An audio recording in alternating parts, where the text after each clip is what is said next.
La segona edició del Casal d'Estiu d'Estamariu, impulsat per la Fundació Planes Corts, continua amb el mateix objectiu, conèixer per estimar.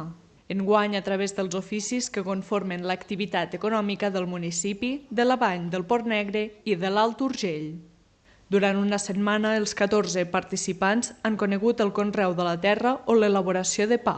La gràcia que té el fet que veïns prop d'aquí d'Estamariu ens ensenyen les seves activitats, les seves explotacions o el seu negoci, podríem dir, doncs té el valor afegit per nosaltres enorme de l'exemple pràctic. O sigui, que això no és una explicació teòrica que surt en un llibre o una teoria de nocions, sinó que és la vida real d'un poble com aquest, amb persones reals que es guanyen la vida d'aquesta manera.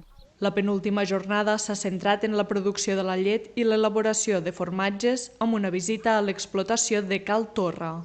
Jo del meu record, aquí eren 25 cases de llet, i ens estem quedant 2.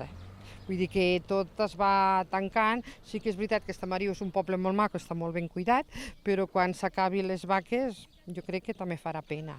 L'objectiu és que els joves d'entre 10 i 15 anys coneguin la realitat del món rural. Algunes coses ja les sabia, però algunes coses sí que és un aprenentatge i també sabia que en un poble tan petitet hi pugui haver-hi diferents oficis que puguin servir per la vida, per al dia a dia. I la idea és que vegin, no tant que, sinó que se'ls hi vagi quedant, no? Totes aquestes coses que poden fer-se des del poble, perquè el futur és molt incert i depèn dels joves que aquest món rural continuï viu. El projecte compta amb el suport d'IDAPA, l'Ajuntament d'Estamariu i la Cooperativa Pirenaica.